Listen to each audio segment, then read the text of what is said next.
A Brief History of Calamity.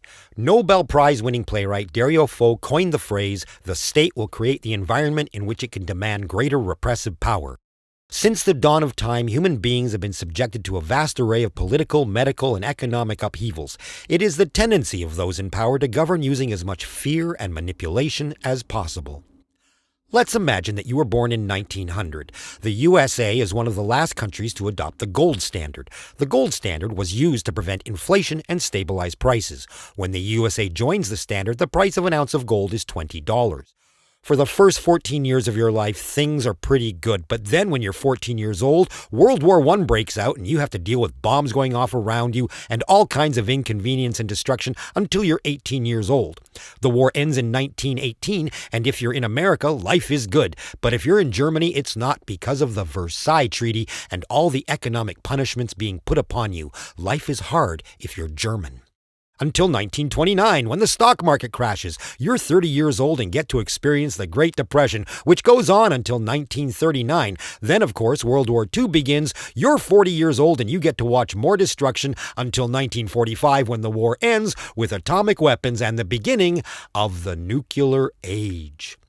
So you quiver in your boots, worried that you might be nuked in the next 5 years until the Korean War begins, bringing communist and capitalist forces into conflict until that war ends in 1953 and the Cold War begins.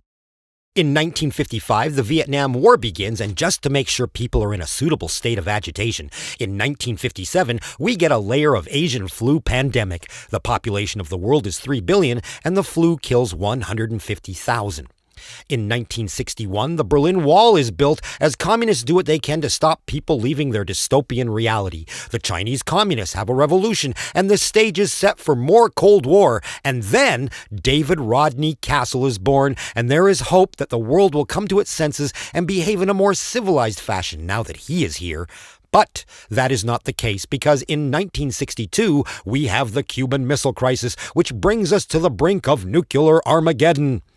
In 1963, everybody's favorite politician, John F. Kennedy, is assassinated and the world descends into great sadness. All hope for a brighter tomorrow is lost. 1967 is the summer of love, and everybody who is 18 years or older has said enough to the bad stuff of the past and decided to make the world a better place through the exploration of love, LSD, and weird music. But 1968 comes along, and the fearmongers are bound and determined to stop this pursuit of hope by assassinating John F. Kennedy's altruistic brother, Robert. Then it's 1969, and our hope for a brighter tomorrow is reignited when we place a man on the moon. Things are okay until 1972, when President Nixon removes the gold standard from the American dollar and creates fiat money.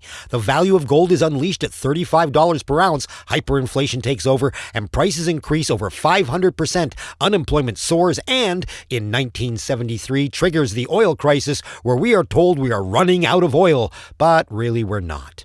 Then Nixon gets impeached for being a criminal, which completely destroys our faith in politicians. So it's 1981. Thatcher and Reagan are voted into power, and that begins the era of greed, privatization, and deunionization. We also get the AIDS pandemic, just to make sure we are collectively shitting our pants while we are collectively becoming unemployed. In the 7 years that elapse, the price of gold increases from $35 an ounce to $850 an ounce, unleashing a whole new crop of millionaires and billionaires who begin to jostle for power. Most government regulations on all corporate behavior are legislated out of existence. Because of the deregulation in 1987, the stock market crashes on Black Monday. In 1989, communism fails and the Berlin Wall is torn down, allowing former East Bloc citizens to be grossly taken advantage of by the Western profit machine. 1991 brings us the first Iraq War, because apparently we're running out of oil again. Most of the 90s is just a party, but as the turn of the century gets closer, we are told to worry about Y2K. All of our computers are going to melt down and society is going to fall into chaos. But it didn't happen. Then in 2001, we got 9/11, which ushered in the dawn of the age of fear and security and allowed the second Iraq War to start. We were told it was about weapons of mass destruction, but we knew it was really about oil. Then, while that war continued to rage on, in 2008 we were introduced to the biggest financial collapse in history. Instead of punishing bankers and the people responsible for the collapse, from 2009 until 2012, we were given the age of austerity, where regular working class people were forced to pay back the loans given to the banks through higher taxation and government theft of personal assets. Then, in 2016, the British were manipulated by power brokers and convinced to vote for Brexit, leave the EU, and alienate a trading base of 500 million people. 2017 saw the rise of the common person's rage against the machine, and soon we were having a Trumpocalypse where women's rights to their own bodies were being trampled on and the government was stealing from the public any way they could. They even put kids in cages. 2019 came along and graced us with the COVID-19 pandemic, which allowed corporations to do what they could to wrestle away what was left of our democratic rights and told governments to lock people in their homes so they could become better consumers.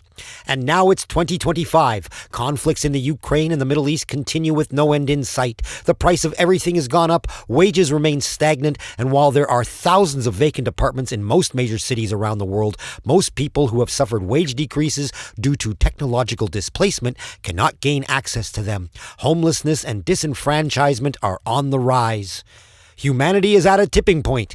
If you're 123 years old, I can certainly understand why you might be a little upset.